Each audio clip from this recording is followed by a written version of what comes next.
Praise the Lord. आप सबको जय मसीह की। मैं परमेश्वर का धन्यवाद देता हूँ आज के सुंदर समय के लिए जो परमेश्वर ने हमको दिया है। एक और दिन परमेश्वर ने हमारे जीवन में जोड़ दिया। हम परमेश्वर को कोटि कोटि धन्यवाद देते हैं। Praise the Lord. एक नए संदेश के साथ मैं आपके सम्मुख उपस्थित हूँ और एक बहुत महत्वपूर्ण प्रार्थना है। छोटा सा हिस्सा है प्रार्थना का। अपनी प्रतिदिन की प्रार्थना में हमें उसे ज़रूर बोलना चाहिए और वो क्या है वो मैं आपको आगे चलकर बताऊंगा। तो ध्यान से सुनिएगा, पूरा वीडियो देखिए ताकि वो प्रार्थना आपके जीवन में महत्वपूर्ण काम करे। और ये जो प्रार्थना है ये दाऊद की प्रार्थना है और दाऊद ने इस प्रार्थना को वचन में रखा है और ये वचन से ही हम सीखेंगे। इस छोटे से हिस्से को अपनी प्रतिदिन की प्रार्थना में जो हम घर में करते हैं या मीटिंग में करते हैं, कहीं भी करते हैं, इस प्रार्थना को अपनी डेली की प्रार्थना में डालें। ये शब्द ज़रूर बोलें। 2 लाइनें हैं सिर्फ, उसे ज़रूर बोलें और देखिए परमेश्वर किस अद्भुत रीति से इस प्रार्थना को सुनकर हम सबके जीवन में काम करता है। Praise the Lord. तो बने रहिएगा मेरे साथ। मैं आपका दोस्त पास्टर राज मसीह आपके सम्मुख उपस्थित हूँ इस नए संदेश के साथ। और मैं गुजारिश करता हूँ कि यदि अभी तक आपने मेरे इस चैनल को सब्सक्राइब नहीं किया है तो अभी सब्सक्राइब कर लीजिए, बेल आइकन को दबाइए ताकि नोटिफिकेशन आपके पास पहुँचे और नया वीडियो बिना व्यवधान के आपके पास पहुँच जाए। मेरे वीडियोस को लाइक कीजिए, शेयर कीजिए और कमेंट सेक्शन में आकर मुझे ज़रूर बताइए कि आपको मेरा प्रयास कैसा लग रहा है। Praise the Lord. तो आइए इस वचन को शुरू करने से पहले एक छोटी सी बात आपके साथ शेयर करना चाहता हूँ। आज फ्राइडे है और आज शाम को 6 बजे मैं और मेरी वाइफ लाइव आएंगे प्रार्थना के लिए। तो आपके जो भी विषय हैं, जो आप पहले भी लिख चुके हैं, दोबारा लिखिए आज और नाम लिखिए, विषय लिखिए ताकि हम उसे नोट करके शाम को 6 बजे जब हम लाइव आते हैं प्रार्थना में, तब हम उस प्रार्थना में आपके नाम लेकर प्रभु से प्रार्थना करें और प्रभु आपके जीवन में काम करें। Praise the Lord. याद रखिएगा आज शाम को 6 बजे और हर फ्राइडे शाम को 6 बजे मैं और मेरी वाइफ प्रार्थना में आते हैं। मेरी वाइफ प्रार्थना योद्धा है, वो प्रार्थना करती हैं और परमेश्वर के लोगों के जीवन में बहुत बड़े बड़े काम हो रहे हैं। बहुत सारी गवाहियाँ हैं। किसी दिन एक वीडियो मैं गवाहियों के लिए भी बनाऊंगा ताकि आपको मालूम हो सके कि परमेश्वर किस रीति से, किस अद्भुत रीति से कार्य करता है। Praise the Lord. तो आइए एक छोटी सी प्रार्थना के बाद आज के इस वचन को हम शुरू करेंगे। जीवित और महान दयालु पिता परमेश्वर, हम तेरा धन्यवाद देते हैं, तेरा शुक्र करते हैं, तेरी तारीफ और तेरी बड़ाई करते हैं प्रभु, क्योंकि प्रभु तू इस योग्य है। धन्यवाद देता हूँ आज के दिन के लिए प्रभु जी। मैं अपने आप को तेरे सामर्थ्य हाथों में सौंपता हूँ प्रभु। मेरे होठों को, मेरे दिल दिमाग को छूकर ब्लेस कर। मेरी आत्मा और मेरा शरीर तेरे ही कब्जे में रहे ताकि बोलने वाला मनुष्य नहीं बल्कि तेरा आत्मा हो। जितने भी लोग इस वचन को देख रहे हैं, सुन रहे हैं, उन सबके जीवन में अद्भुत काम कर। सबके जीवन से दुख, बीमारी, चिंता, परेशानियों को अपने सामर्थ्य नाम के द्वारा दूर कर। प्रभु यीशु के नाम से मांगता हूँ, आमीन। Praise the Lord. तो आइए आज के इस वचन को हम शुरू करेंगे। वचन जो है वो प्रार्थना के विषय में है। हम डेली प्रार्थना करते हैं, हम प्रभु के जो लोग हैं, हम प्रतिदिन प्रार्थना करते हैं और एक बार नहीं कई बार हम प्रार्थना करते हैं और हम प्रार्थना में बहुत कुछ परमेश्वर से मांगते हैं, अपने लिए, अपने परिवार के लिए, अपने जानकारों के लिए, अपने देश के लिए, संसार के लिए, और बहुत सारी बातें हैं जो हम प्रार्थना में परमेश्वर के सम्मुख रखते हैं। और प्रार्थना का अर्थ होता है कि हम हमारी आत्मा का परमेश्वर के साथ बातचीत करना।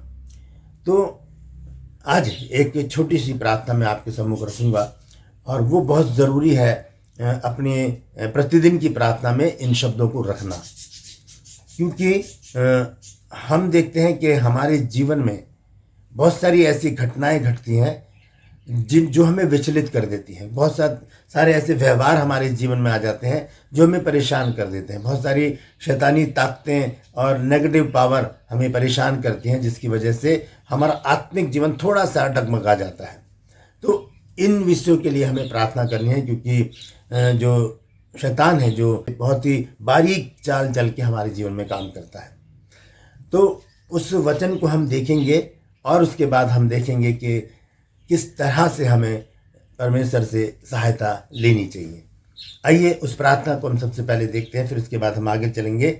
आइए हम देखेंगे भजन संहिता 19 अध्याय और उसका 133 पद। क्या लिखा है यहाँ पर? यहाँ लिखा है कि मेरे पैरों को अपने वचन के मार्ग पर स्थिर कर। पहली बात, ये 2 लाइनें हैं और ये 2 लाइनें मेरे और आपके जीवन में बहुत महत्वपूर्ण हैं। क्या है? सबसे पहली लाइन में लिखा है, मेरे पैरों को अपने वचन के मार्ग पर स्थिर कर और किसी अनर्थ बात को मुझ पर प्रभुता न करने दे। किसी अनर्थ बात को मुझ पर प्रभुता न करने दे, वो मुझ पर प्रभुता न करें, मुझ पर हावी न हो जाए अनर्थ बातें। क्योंकि हमारे जीवन में बहुत सारी अनर्थ बातें ऐसी हैं जो हम पर कब्जा कर लेती हैं, हम पर हावी हो जाती हैं और हम पर प्रभुता करती हैं। तो ये प्रार्थना हमने प्रतिदिन प्रभु से मांगनी है। अपने डेली की प्रार्थना में, प्रतिदिन की प्रार्थना में, जब भी हम प्रार्थना में आते हैं तो प्रभु से कहें कि प्रभु मेरे पैरों को अपने वचन के मार्ग पर स्थिर कर। यानी कि परमेश्वर के वचन के मार्ग पर हमारे पैर बने रहें। क्योंकि भजन संहिता 119 में ही लिखा है 105 पद में कि तेरा वचन मेरे पाँव के लिए दीपक और मेरे मार्ग के लिए उजियाला है। तो भजनकार लिखता है यहाँ पर कि मेरे पैरों को अपने वचन के मार्ग पर स्थिर कर। पहली बात तो ये हो गई कि हमने प्रार्थना करनी है प्रभु से कि प्रभु मेरे पैर गलत रास्ते पर ना जाएं, मेरे पैर ऐसे रास्ते पर ना जाए जिसके अंत में मृत्यु है। क्योंकि नीति वचन में लिखा है कि ऐसा मार्ग है जो मनुष्य को सीधा जान पड़ता है लेकिन उसके अंत में मृत्यु है। हम अपनी समझ से जब चलते हैं, हम अपनी समझ से जब रास्ते चूज़ करते हैं, चुनते हैं उनको, तो हो सकता है कि वो गलत भी हों। लेकिन जब हम प्रार्थना करते हैं परमेश्वर से और वो कहते हैं कि मेरे पैरों को अपने वचन के मार्ग पर स्थिर कर, तब परमेश्वर हमारी अगुवाई करता है और उन रास्तों पर लेकर चलता है जहाँ पर परमेश्वर हमको लेकर जाना चाहता है। लेकिन जो दूसरा हिस्सा है वो बहुत महत्वपूर्ण है। लिखा है कि मेरे पैरों को अपने वचन के मार्ग पर स्थिर कर और किसी अनर्थ बात को मुझ पर प्रभुता न करने दे। बहुत सारी अनर्थ बातें हम पे प्रभुता कर जाती हैं और हम उसमें से बाहर नहीं निकल पाते, हम उसके जाल में फंस जाते हैं, ऐसी जाल में फंस जाते हैं हम। आइए वो देखते हैं वो कौन सी बातें हैं। हम देखेंगे कुलुस्सियों की पत्री और 3 अध्याय 5 आयत से मैं पढ़ूंगा। यहाँ पर लिखा है, इसलिए अपने उन अंगों को मार डालो जो पृथ्वी पर हैं, अर्थात व्यभिचार। ये वो बातें हैं जो हम पर प्रभुता कर लेती हैं। व्यभिचार। दूसरी बात, अशुद्धता, दुष्कामना, बुरी लालसा, लालच जो मूर्ति पूजा के बराबर है। इन्हीं के कारण परमेश्वर का प्रकोप आज्ञा न मानने वालों पर पड़ता है। और तुम भी जब इन बुराइयों में जीवन बिताते थे तो इन्हीं के अनुसार चलते थे, पर अब तुम भी इन सब बातों को अर्थात क्रोध, रोष, बैर भाव, निंदा, मुंह से गालियां बकना, ये सब बातें छोड़ दो।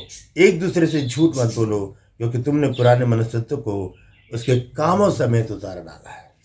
हम उन बातों को जब छोड़ चुके हैं तो हम क्यों दोबारा उनमें एंट्री करें? हम क्यों उनको अपने ऊपर हावी होने दें? हम क्यों उनको, उनकी प्रभुता को एक्सेप्ट करें? हमारा प्रभु तो एक ही है और वह प्रभु यीशु मसीह। तो हम इन व्यभिचार को अपना प्रभु क्यों बना लें? उनकी प्रभुता को क्यों एक एक्सेप्ट करें हम? देखिए, जो हम पर प्रभुता करता है वही हमारा प्रभु हो जाता है। हमारा प्रभु तो यीशु मसीह है, हम उसकी प्रभुता को एक्सेप्ट करते हैं, तो फिर हम इन बातों की प्रभुता को कैसे एक्सेप्ट करें? हमें इनको दरकिनार करना है, इनको दूर करना, अपने से हटा देना है। जैसे कि एक अंधा भिखारी जब वो चिल्ला रहा था कि हे प्रभु दाऊद की संतान मुझ पर दया कर, यीशु मसीह ने उसको बुलाया और वो जब आया तो कैसे आया? सारा लबादा छोड़कर वो शीघ्रता से यीशु मसीह के पास आया और यीशु मसीह ने उसको चंगाई दी। तो इसी तरह से जैसे उस अंधे भिखारी ने अपने लबादे को उतार कर फेंक दिया जो उसने पहन रखा था, इसी तरह से हमें भी इन सारी बातों को जो हम पे प्रभुता करती हैं हटाना है। अगर हमसे नहीं हट रहा तब हम एक प्रार्थना करें और कहें प्रभु किसी अनर्थ बात को मुझ पर प्रभुता न करने दें। और जब हम ये प्रार्थना करेंगे तो प्रभु उस प्रार्थना को सुनेगा और इन अनर्थ बातों को हमसे दूर कर देगा। हम एक अच्छा और एक आत्मिक, एक आध्यात्मिक जीवन जीने लग जाएंगे। ये बातें हमारे दिमाग में ही नहीं आएंगी, क्योंकि परमेश्वर का वचन कहता है नीति वचन 4 अध्याय और उसके 23 पद में कि सबसे अधिक अपने मन की रक्षा कर, क्योंकि जीवन का मूल स्रोत यही है, ये मन है, ये हृदय है ना, ये मन है, ये हृदय। तो सबसे अधिक हमें क्या करना है, अपने मन की रक्षा करनी है, क्योंकि जीवन का मूल स्रोत, बेस, जड़ वही है। मन से ही सब कुछ चलता है, मन में ही सब कुछ आ जाता है। मन ही हमको पता नहीं कहाँ कहाँ लेके फिरता है। हम बैठे तो प्रार्थना में होते हैं, हम बैठे तो मीटिंग में होते हैं, हम बैठे तो चर्च में होते हैं, लेकिन हमारा जो मन है वो इधर उधर दौड़ता रहता है। इसीलिए सबसे अधिक अपने मन की रक्षा करने के लिए परमेश्वर का वचन कहता है हम अपने मन की रक्षा करें और परमेश्वर से प्रार्थना करें कि किसी अनर्थ बात को मुझ पर प्रभुता ना करने दे प्रभु। अगर उनकी प्रभुता मुझ पर हो गई तो प्रभु तू मुझसे दूर हो जाएगा। मैं तो तेरी प्रभुता को एक्सेप्ट करता हूँ। अपने हाथों को उठाकर बोलिए, प्रभु यीशु मसीह, मैं तेरी प्रभुता को अपने ऊपर एक्सेप्ट करता हूँ। यह लिखा है भजन संहिता 119 और उसके 33 पद में कि अपने वचन के मार्ग पर मेरे पैरों को स्थिर कर और किसी अनर्थ बात को मुझ पर प्रभुता न करने दे। आइए हम देखेंगे, सुलेमान ने 7 बातें ऐसी बताई हैं जो अनर्थ बातें हैं, हमें उनसे भी बचना है। नीति वचन 6 अध्याय और उसके 16 पद से हम पढ़े अगर, तो वहाँ पर क्या लिखा है? यह लिखा है, 6 वस्तुओं से यहोवा बैर रखता है, वरन 7 हैं जिनसे उसको घृणा है। ये घृणित बातें क्या हैं? ये वो बातें हैं जो हम पर प्रभुता करती हैं। सबसे पहली बात क्या है? घमंड से चढ़ी हुई आंखें।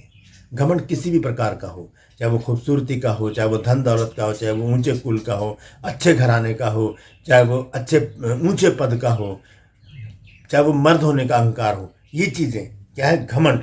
लिखा है, घमंड से चढ़ी हुई आंखें, इनसे परमेश्वर घृणा करता है। झूठ बोलने वाली जीभ, झूठ से परमेश्वर घृणा करता है।